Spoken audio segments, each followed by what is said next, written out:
Welcome back to World Crisis Radio. On our second hour, it's the 150th anniversary of the greatest man of the 19th century, Abraham Lincoln, being inaugurated president March 4th, 1861. The uncompleted dome of the Capitol behind him, and the big issue, secession is the essence of anarchy. You don't have an oath to destroy this government, but I just made one, and it's in heaven to protect, preserve, protect, and defend. And don't go starting a civil war. And unfortunately, they didn't take his advice. On April 12th, and we'll be marking that anniversary too, the day of infamy, firing on Fort Sumter. Abner Doubleday shoots back. And these people, whatever they thought they were getting, within 4 years, General Sherman was on the scene to reassert law and order, but a lot of useless suffering in the process. So that's something to think about. Anyway, Abraham Lincoln, by all odds, the greatest man of the 19th century. And if you're in American politics, you got to ask yourself periodically, am I right with Lincoln? Is what I do compatible with Abraham Lincoln? How about you, Governor Scott Walker? Are you right with Lincoln? Well, we have this famous essay by Lincoln where he says, labor is prior to capital and more important than capital, meaning that the demands of labor are more important than the demands of capital. And by this time, he's talking about industrial capital even. But if you're talking about finance capital, you could say even more than what Lincoln is suggesting, that labor is absolutely more important than finance capital, and that is the bankruptcy of the Republican Party. Lincoln would be horrified by the Republicans, the people calling themselves Republicans today. They have made that into a reactionary party, verging into something worse, verging into something that looks more like Mussolini or indeed the Gestapo, as we saw now in Wisconsin. And of course, people will leave these states, right? You destroy the public education system, people will go someplace else. Maryland will hold on here somehow. Not everything great here, but it's not going to look like that. So let's also then just remember, Congressman Ryan from Wisconsin says, we have frugal states and profligate states, and we should never bail out the states. Oh, yeah, Ryan, we should only bail out Wall Street to $4 trillion worth, but not the American states. And by the way, is Texas a profligate state with the reactionary Rick Perry and the Republicans in command and their $25 billion deficit? This is just ridiculous. Obama is down there today cavorting with Jeb Bush in Florida in the service of union busting, and he'll be welcomed by the reactionary Governor Scott, who looks like Mr. Clean but is not Mr. Clean. They're targeting the teachers down there. The reactionaries say that the Democratic senators in Wisconsin are not doing their job because they're not in the State House. These are the same Republicans who are getting ready to shut down the federal government in the middle of 3 wars about to become 4 wars. Iraq, Afghanistan, Pakistan is at war, and shortly Libya. So this is absolute bankruptcy. Time to get the pitchforks out. Time to revive the labor movement. Now let's switch gears. Obama, the warmonger. He ran as a warmonger. This was not a secret. He said, I didn't like the Iraq war, but man, do I love that Afghanistan war, which means the war with Pakistan. So he's got 3 wars going now. 2 of them are his responsibility. He took over Afghanistan in the infamous West Point speech, December 2009, and Pakistan is absolutely his baby, and Libya will be his baby. So Obama is now making threats. Butcher Barkey on the rampage. He says, Gaddafi has lost legitimacy. He must leave.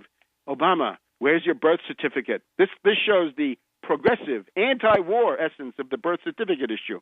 Who are you to be telling Gaddafi? We're going to have Phil Berg on at the end of the show reporting on the various states that are doing something. I don't see how anybody can object to a state law that says if you want to run for office, you should produce a birth certificate. What could, the rest of us have to do that to get a driver's license, a passport, and the rest of it? Why should the political class be be exempt, right? It doesn't say Obama. It's for everybody. We'd be surprised who we might find, right? All kinds of people may come up with that. So Obama says that the U.S. is going to be ready to act rapidly in Libya. This means, as I've been warning since the 23rd, 24th of February, it means a no-fly zone imposed by the U.S. and NATO, which means, of course, airstrikes. It means, as Secretary Gates pointed out, you've got to destroy the entire air defense system of the country. Nobody really knows what the level of Gaddafi's air defenses might be. He might have some serious SAMs. He might have some serious surface-to-air missiles. He might have some serious anti-ship missiles for the Gulf of Sirte, right, the old line of death. Maybe that will come back into play. Right now, Russia, China, and France say they don't like the no-fly zone and military intervention. Italy and Germany also say they don't like it. So this doesn't look too easy. But here's the situation. Some of this stuff is actually a sham. Obama's headed for a new Bay of Pigs. Remember, the Bay of Pigs was what? It was an attempt to use military forces, irregular forces, to overthrow the Castro government in Cuba in 1962. It failed, and Castro was reasserting control. At that point, Allen Dulles and our heroes from the CIA went to Kennedy and said, we demand U.S. airstrikes now and a U.S. invasion of Cuba. Kennedy rightly said, no, get lost, scram, and by the way, Dulles, you're fired in the following year. Now, Obama's much too weak to do any of these things. This is not John Kennedy. I knew John Kennedy, and you're no John Kennedy. This is a new Bay of Pigs now approaching. We could have a new Iraq war in 1 week. Where's the peace movement?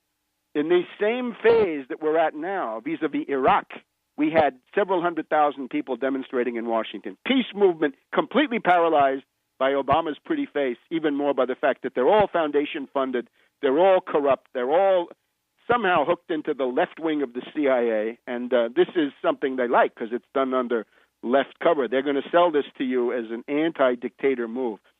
In the background, is the U.S. already waging war on the ground against Gaddafi inside Libya? Iranian Press TV, 2 or 3 days ago, says that starting on the 23rd, 24th of February, NATO forces, U.S., British, and French yet, landed in Libya and are now acting as advisors to this rebellious force in Cyrenaica, in the eastern part of Libya, the Tobruk, Benghazi, and related areas. So the U.S. may already be on the ground with advisors, and we know from Vietnam, where the advisors go, then the combat troops follow. Maybe some of these advisors are going to get captured. Maybe they already have been. Get to that in a minute. 3 Dutch Marines were captured by the Gaddafi forces inside Libya. Now, supposedly they were on a humanitarian mission. Who guarantees us? Maybe they were there for terrorism. Maybe they were there to put in bombs. Maybe it was ABC weapons. Who knows? Atomic, bacteriological, chemical provocations, right? To accuse Gaddafi of going chemical, say, against his own population. That would be a wonderful ticket for an intervention under left cover in this case. And the U.S. is massing Marines in Greece, specifically the island of Crete. Why Greece? Interesting. Not Italy. The nearest base is the NATO base in Sigonella, Sicily. That's closer than Crete to the parts you'd want to hit, closer than Crete to the Gaddafi-controlled areas.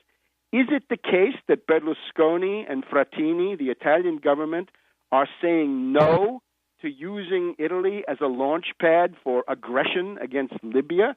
They have said, Frattini has said that because of the Italian colonial past in Libya, occupied the place from about, 1912 to 1943 or so, Italy will not be involved. Ironically, the left-wing government, the socialist Papandreou of Greece, is a bigger U.S. stooge than the right-wing government of Italy. How interesting. Back in a minute.